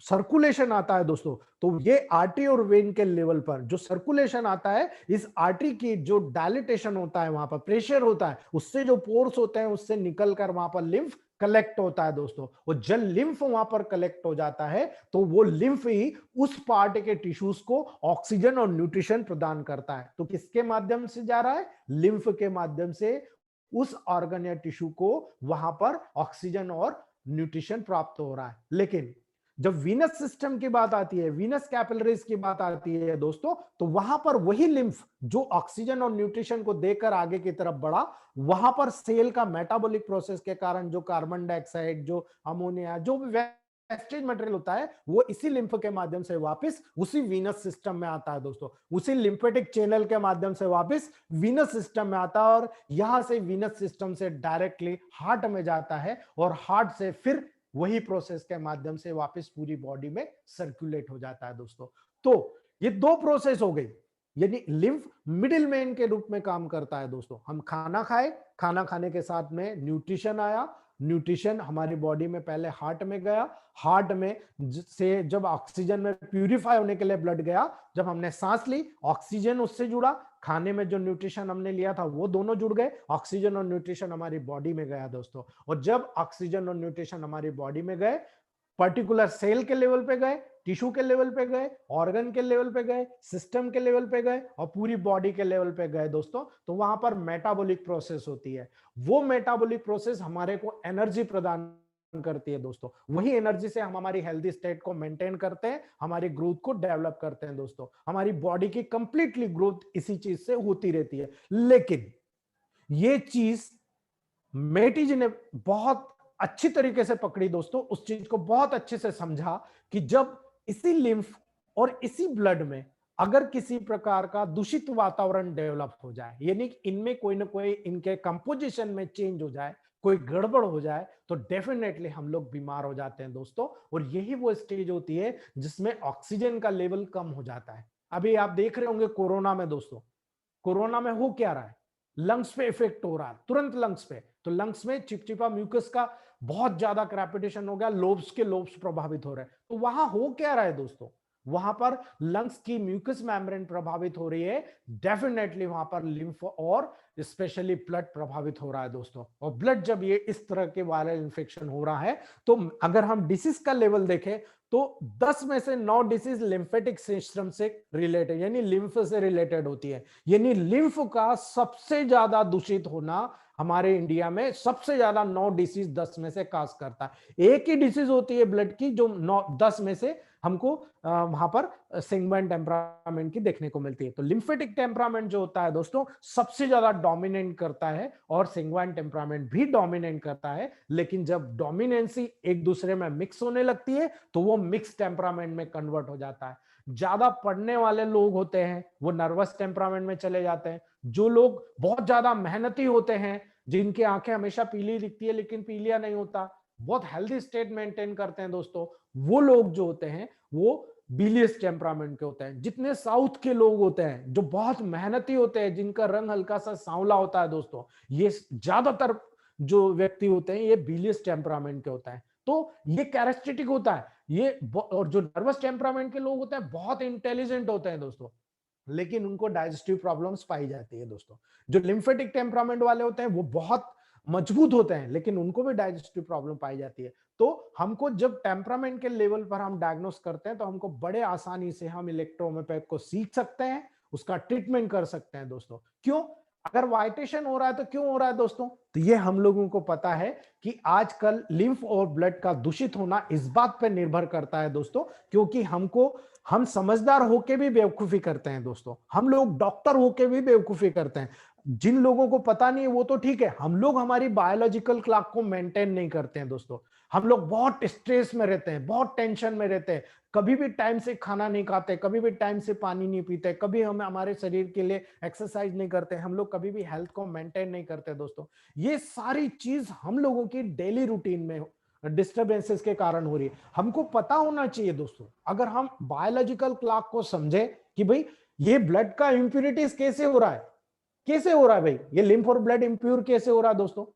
मान लीजिए आप बहुत देर तक रात में, मान लो 12-1 बजे तक टीवी देख रहे हो, वीडियो गेम चला रहे हो, कंप्यूटर चला रहे हो, ठीक है, आप नाइट में बहुत लंबा जगे। अब आपको पता होना चाहिए कि जितनी भी बॉडी की रोग प्रतिरोधक क्षमता या इम्यूनिटी होती है या एंटीबॉडीज होती है दोस्तों, वो नाइट में बनती है। अब आपने 2 बजा दी, है ना, मान लीजिए 12 बजे तक जगे, 12 बजे के बाद में फिर आप सोने गए तो क्या तुरंत नींद आ रही है दोस्तों? 2-3 घंटे आप करवट बदलते निकालते हो, 2 बज गई और आपको सुबह तैयारी है 6 बजे जाना है यार, आप 6 बजे उठ के चल दिए। अब आप बताइए 4 घंटे में आपकी बॉडी को कितना रिलैक्स मिला?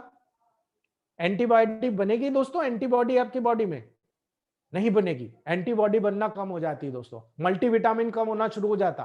तो जब आपकी बॉडी में एंटीबॉडीज ही नहीं बनेगी तो डेफिनेटली हमारा सिद्धांत प्रूफ होता है कि हमारी बॉडी में एंटीबॉडीज नहीं बन रही, यानी कि ब्लड और लिम्फ का वाइटेशन शुरू, खासतौर से ब्लड का वाइटेशन इस लेवल पे हुआ जिसके कारण डायरेक्टली लिम्फ प्रभावित हो गया दोस्तों। ठीक है, तो ये इंटरकनेक्ट होता है, कभी लिम्फ प्रभावित होता है, कभी ब्लड होता है, कभी दोनों हो जाते हैं साथ में, ये स्टेज। तो हमको केवल ये डायग्नोसिस करना है, vitiation of lymph and blood is the causes of disease, positive and negative है, हमारे पास सारी साधन मौजूद है दोस्तों। ठीक है, अगर मान लीजिए आपको नींद नहीं आ रही, आपका दिमाग पर लोड आ गया, स्ट्रेस हो गया, अब जब स्ट्रेस और टेंशन हो रहा दोस्तों, तो आपको अगर ब्रेन इन्वॉल्व हो गया और ब्रेन के इन्वॉल्वमेंट के कारण आप मान के चलिए कि आपकी बॉडी में जो बोन मेरो में, किडनी में एक एंजाइम बहुत जरूरी होता है जिसको बोलते हैं इरिथ्रोपोइटिन एंजाइम, वो इरिथ्रोपोइटिन एंजाइम किडनी से बनना कम हो जाएगा। और जब बनना कम हो जाएगा दोस्तों, तो क्या बोन मेरो में आरबीसी बनेगी दोस्तों? यही कारण है कि हिंदुस्तान में मोस्टली लोगों को आप एनीमिया देखोगे दोस्तों, खून की कमी देखोगे आप। तो आप मुझे ये बताओ, आप रीढ़ की हड्डी पे काम करोगे कि किडनी पे काम करोगे दोस्तों? जब तक आपकी किडनी हेल्थी नहीं है, वाइटल ऑर्गन्स है दोस्तों, इंपॉर्टेंट ऑर्गन्स है, ब्रेन, हार्ट, लंग्स, लीवर और किडनी, ये इंपॉर्टेंट ऑर्गन्स है, इनकी केयर करना जरूरी, तभी आप लंबी आयु जियोगे दोस्तों। तो ये वो कंडीशन है। अब आप एनीमिया दूर करने की खूब मेडिसिन कर रहे हो दोस्तों, आप एलोपैथ की कर लिया आपने, एकदम से बढ़ा लिया, और कुछ समय बाद देखो तो फिर भी टाइम टाइम फीस, पहले 7 था अभी 6.5 हो गया। ठीक है, तो जब इलेक्ट्रोहोम्योपैथ की बात करोगे तो मैं गारंटी देता हूं, एक बार बढ़ गया तो फिर जब तक वो आदमी को कोई बहुत बड़ी बीमारी नहीं होगी, उसका हेमोग्लोबिन कम नहीं होगा। आप चैलेंज कर लीजिए अपने आप से, बहुत इजीली आप कवर कर सकते हो। हमारे ग्रुप में कई लोगों ने मोटिवेशन किया, कई लोगों ने हीमोग्लोबिन ऐसे चलते फिरते बढ़ा दिया है दोस्तों, बहुत इजी वे में बढ़ा दिया। तो हमको यहाँ पर किडनी के लेवल पर ध्यान देना पड़ेगा, तब हमारा ब्लड का एनीमिया जो होता है वो दूर हो जाएगा, आसानी से दूर हो जाएगा दोस्तों। ये चीज आपको समझना है दोस्तों। दूसरी बात, आप सुबह उठे, उठ के तुरंत आप चल दिए, आपने खाना नाश्ता खाया नहीं खाया, रात को आपने 8 बजे खाया था, सुबह आपने नाश्ता नहीं करा, 12-1 बजे आपने खाना खाया, कितनी गैप हो गई दोस्तों? क्वांटिटी गैप देख लीजिए, कितना न्यूट्रिशन मिला? क्या आपकी बॉडी को हेल्थी स्टेट मेंटेन करने के लिए न्यूट्रिशन मिला? नहीं मिला। जब ये कंडीशन हो रही है, ऑलरेडी न्यूट्रिशन कम है, मल्टीविटामिन कम हो रहा है, आपकी बॉडी में एंटीबॉडीज कम हो रही है, आपकी बॉडी में बहुत सारे डिफरेंट चेंजेस हो रहे हैं दोस्तों। आप मुझे बताइए, आपको डिसीज होगी नहीं, नहीं होते हुए भी हो जाएगी दोस्तों आपको। ठीक है, दूसरी बात, आजकल जितने भी न्यूट्रिशनल प्रोडक्ट हो रहे हैं बहुत कम होते जा रहे हैं दोस्तों। एक गन्ने का जूस पियोगे, वो जो टॉनिक देगा ना वो बहुत अलग होगा, लेकिन आप क्या पीते हो? थम्स अप दे दो भैया, कोका कोला दे दो भैया, है ना, फ्रूटी दे दो। ये सब आर्टिफिशियल चीजें हैं दोस्तों।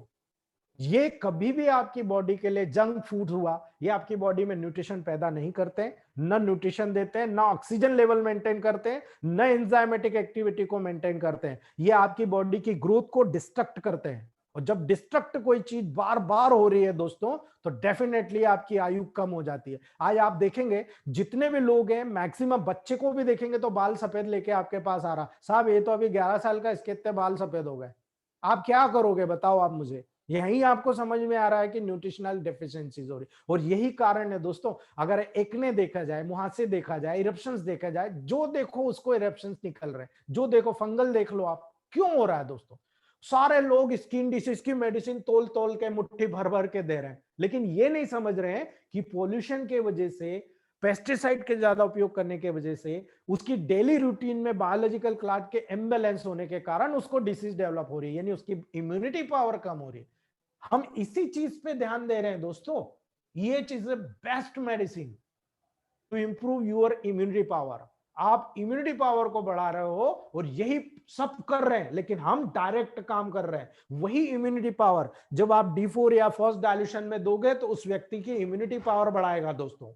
इम्यूनिटी पावर के बाद में जब सेकंड डाइल्यूशन में दोगे तो मैक्सिमम उसकी बॉडी में कहीं पर भी हाइपो और हाइपर कंडीशन हमको नहीं देखना कहीं पर भी हो। हाँ, हमको इतना जरूर देखना है कौन सी ऑर्गन्स प्रभावित है। लीवर प्रभावित है तो S5F1, क्योंकि ये ऑर्गन्स की रेमेडी है। हमको याद करने की जरूरत नहीं, हमारे पास सब ऑर्गन की रेमेडी है। लीवर की अलग मेडिसिन हो गई, किडनी के लिए S6 देना है, इंटेस्टाइन आ गई S10 C10 देना है, हमको पता है दोस्तों।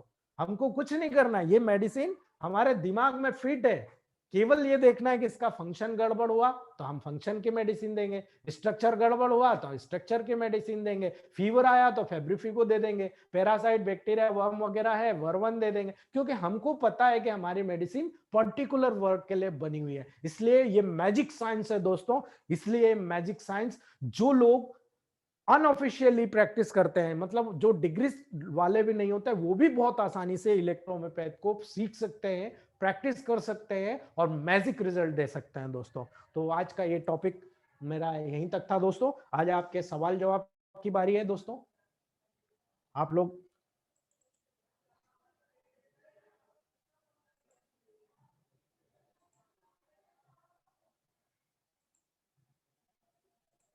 हाँ दोस्तों, ओपन कर लीजिए, अनम्यूट कर लीजिए। स्किन डिसीज में फिर 147 से लेना पड़ेगा। सर प्लीज एक एक करके पूछिए प्लीज, मुझे कॉम्प्लिकेशन में जरा सुनाई नहीं देगा। एक एक बोलिए, मैं सबका जवाब दूंगा भले 1 घंटा लग जाए। जी हेलो। हाँ जी हाँ सर, मैं ये पूछना चाह रहा था। जी आपने बताया था मेडिसिन और रेमेडी के बारे में, जी तो उसको थोड़ा सा डिफरेंशिएट करेंगे। सर, मेडिसिन का मतलब होता है ये जो प्लांट है, ठीक है, ये प्लांट जैसे नक्सोमिका हुआ, एकोनाइट हुआ, आपका एलोज हुआ, ये प्लांट है, ये एक मेडिसिन है, ठीक है, एक मेडिसिन। लेकिन जब हमारी मेडिसिन की जैसे हम लोग बात कर रहे हैं 65 मेडिसिन की, ये रेमेडी है। मतलब एक एक में 10-10 9 से 10 मेडिसिन मिली हुई है। ये कौन बांसुरी बजा रहा, प्लीज उसको साइलेंट करिए। कौन है? म्यूट करिए। क्या हो रहा है? 1 मिनट।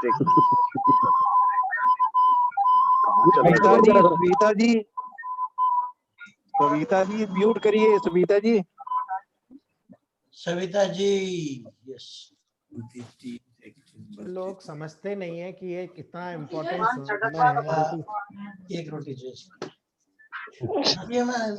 ठीक है सर, तो ये जो चीज होती है, अगर हम रेमेडी की बात करते हैं, जैसे स्क्रोफ्लोसो ग्रुप की बात करते हैं, तो उसमें कई प्लांट्स मिले होते हैं, और जब एक प्लांट होता है वो मेडिसिन कहलाता है। कई प्लांट्स होते हैं उनको हम रेमेडी के नाम से जानते हैं। ठीक है दोस्तों। सर एक चीज पूछनी थी, अगर स्किन डिसीज है तो 147 का रेशियो लेना पड़ेगा। जी सर, अगर आप स्किन डिसीज पे वर्क करते हैं ना दोस्त, तो वहां पर क्या होता है, सुपरफिशियल मेडिसिन अलग होती है, डीप मेडिसिन अलग होती है। लेकिन आप जब आप इस कंडीशन को देखते हैं तो मैक्सिमम D6 से शुरुआत होती है, लेकिन जितनी क्रॉनिक होगी उतना आपको उल्टा चलना पड़ेगा। इसमें क्या होता है, दो प्रोसेस होती है। अगर आप मान लीजिए आपको अभी 2 से 4 महीने की डिसीज है तो आप D6 से D10 तक जाइए। लेकिन अगर आपको मान लीजिए काफी क्रॉनिक, मान लो रेवची का इलाज कर रहे हो आप, dry eczema, wet eczema, psoriasis, तो आप उल्टा करोगे D6 से तो आपको एग्रावेशन होने का, यानी एकदम से बाहर आने का खतरा होता है। तो हमको क्या करना पड़ता है, हाई डायल्यूशन, यानी 1000 डायल्यूशन से उल्टा आना पड़ता है। पहले 1000 दिया, 500 दिया, 200 दिया, फिर 100, फिर 30, फिर 10, 5, 3, 2, 1 एंड देन क्लियर। मेरे जी बात जा भी देना, जा दे। ठीक है दोस्तों।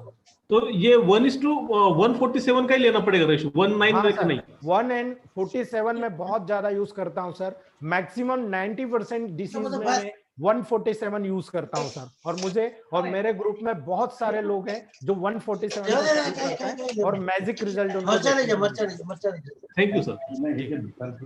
Jain sir silent. ठीक है दोस्तों, और किसी को नए members? I have a question.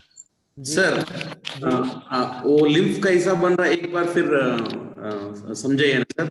ठीक है सर, फिर से एक बार बता देता हूं। और किसी को जब तक कोई सवाल, मैं डायग्राम बनाऊं जब तक, Yeah. किसी का कोई सवाल हो तो हेलो जी। Hello sir. हाँ जी बोलिए सर।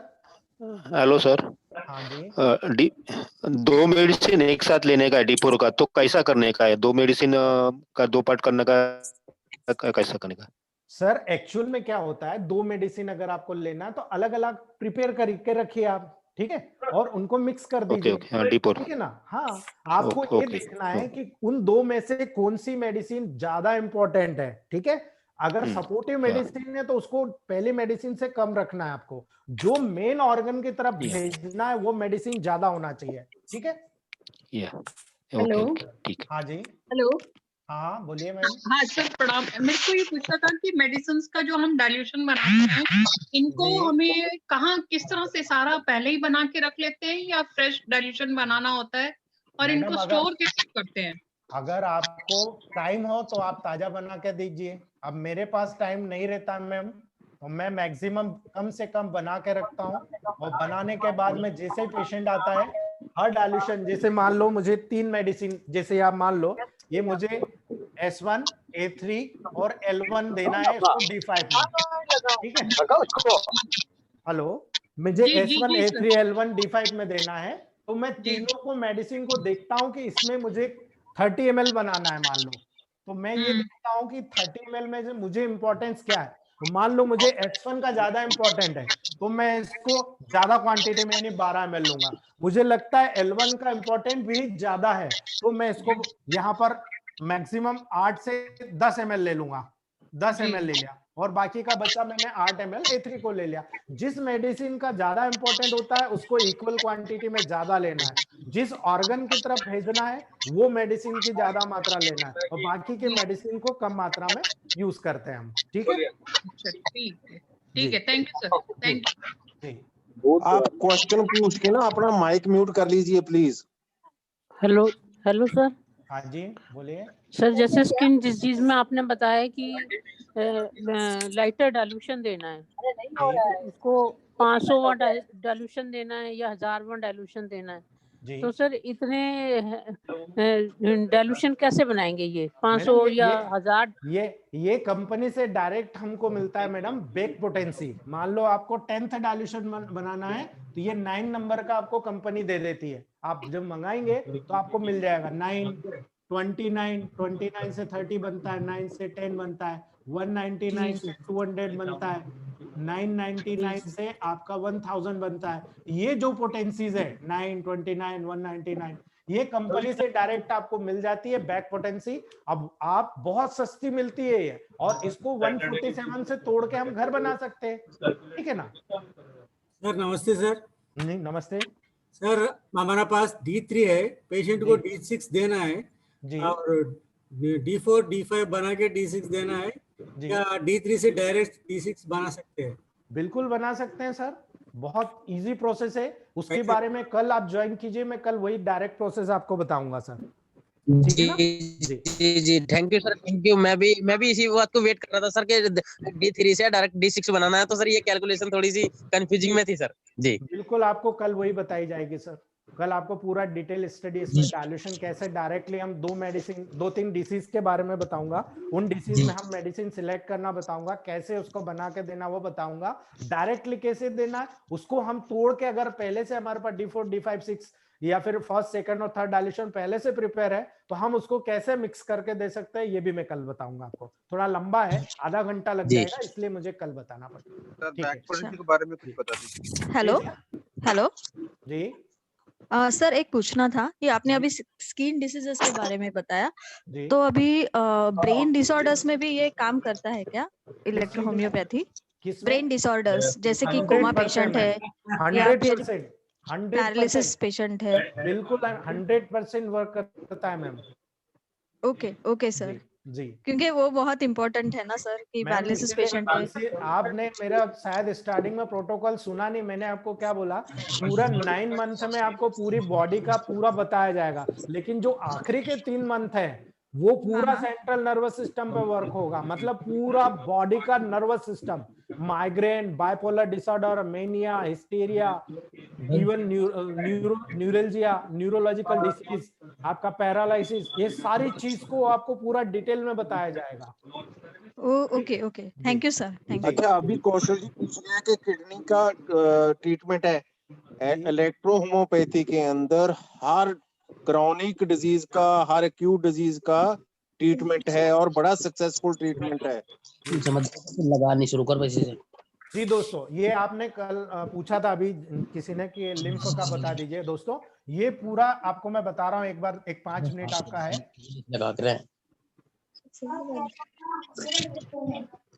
दोस्तों ये कैपिलरी बेड है, ये एक साइड से दोस्तों सभी अनम्यूट में रह दो, म्यूट हो सब जाइए, म्यूट कर दीजिए सर, सब म्यूट कर दीजिए सर, म्यूट कर लीजिए सर, आप ही म्यूट कर लीजिए।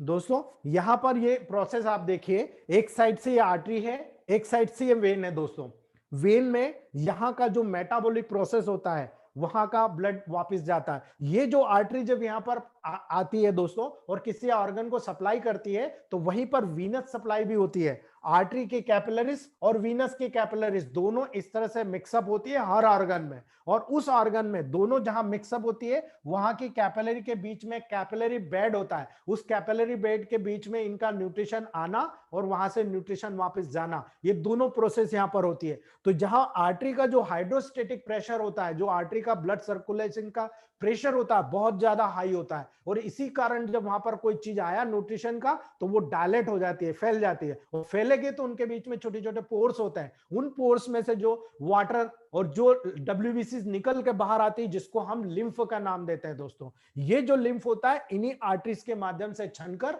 वहां जो टिश्यू फ्लूइड होता है, दो टिश्यू के बीच में जो फ्लूइड होता है जिसको हम इंटरस्टिशियल फ्लूइड बोलते हैं, वो फ्लूइड में ये लिम्फ जाता है, तो अपने साथ में आर्टरी के माध्यम से आए हुए ऑक्सीजन को और न्यूट्रिशन को लेके जाता है, और वहां पर ये लिम्फ पर्टिकुलर सेल और टिश्यू को ये वहां पर प्रदान कर देता है कि हाँ ये न्यूट्रिशन आया, ये ऑक्सीजन लो, अपनी क्रिया करो, अपना मेटाबॉलिज्म करो, अपनी ग्रोथ करो न्यूट्रिशन को लेकर। वहां एटीपी का फॉर्मेशन होता है, वहां पर एनर्जी मिलती है, ग्रोथ होता है, और ग्रोथ होने के बाद में उस मेटाबॉलिक प्रोसेस का जो वेस्ट मटेरियल बनता है, जो कार्बन डाइऑक्साइड हुआ और जो भी वेस्ट प्रोडक्ट होता है, वो सब वहां सर यहां से न्यूट्रिशन आया, ऑक्सीजन गया, और जो वेन होती है वहां पर, वो वेन के कैपिलरीज में वापस कार्बन डाइऑक्साइड और जो भी वेस्ट प्रोडक्ट होता है इसी लिम्फ के माध्यम से वापस वीनस सिस्टम में आता है, और वीनस सिस्टम से पूरी बॉडी में हार्ट के माध्यम से फिर से डिस्ट्रीब्यूट हो जाता है, फिर से वो चैनल, अच्छा ब्लड आना, गंदा ब्लड का ऊपर जाना, ये पूरी प्रोसेस यहाँ पर कंटिन्यू होती रहती है। दोस्तों ये लिम्फ है। अब ये जो लिम्फ होता है, इस लिम्फ में सबसे ज्यादा वाटर होता है और डब्ल्यूबीसीज होती है, और ये डब्ल्यूबीसीज आपको पता है दोस्तों, डब्ल्यूबीसीज हमारी बॉडी की इम्यूनिटी सेल्स होती है, हमारी बॉडी की इम्यूनिटी को मेंटेन करने का काम करती है। तो जब हम इस लेवल पर देखते हैं, तो ये वो लेवल होता है जब हमारी बॉडी की इम्यूनिटी मेंटेन होती है। दोस्तों तो अगर मान लीजिए लिम्फ प्रभावित हो गया, तो आप मान के चलिए कि ब्लड और लिम्फ प्रभावित हुआ तो सबसे पहले हमारी इम्यूनिटी प्रभावित हो जाती। वो जब इम्यूनिटी प्रभावित होती है, जब हम रोगी हो जाते हैं, यानी डिसीज्ड हो जाते हैं। ये पूरा फिनोमिना है इलेक्ट्रोहोम्योपैथी का दोस्तों। तो ठीक है Prakash sir, hello. Yes yes yes yes, stop जी जी, ठीक है दोस्तों, क्लोज कीजिए सर मीटिंग। जी sir thank you very much. जी sir, very nice. Thank you sir, आपने बहुत अच्छे से बताया sir. Thank you very much sir. Thank you so much sir. Thank you very much sir. जी thank you sir, thank you sir. Thank you sir, thank you very much sir. आपने समझाया sir, बहुत धन्यवाद। Thank you very sir, thank you so much. Okay, good night सभी को, good night दोस्तों। Good night. Thank you sir. ठीक है, okay प्रकाश sir. हाँ sir, thank you match sir. Okay सभी लोग टाइम पे जुड़ जाइएगा प्लीज। दोस्तों, कल एक प्लांट बताऊंगा, इसलिए सब टाइम पे आइएगा कल। Thank you. Okay, thanks Manish sir. Okay, thank you sir. Thank you very much sir. जी ओके सर, गुड नाइट सभी को। Thank you sir. Okay, thank you sir. Thank you very much Manish sir. Thank you, thank you. लग गई सब जगह।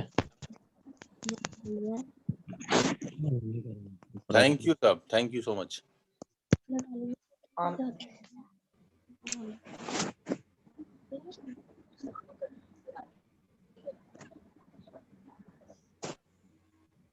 Sir meeting close कर दीजिए।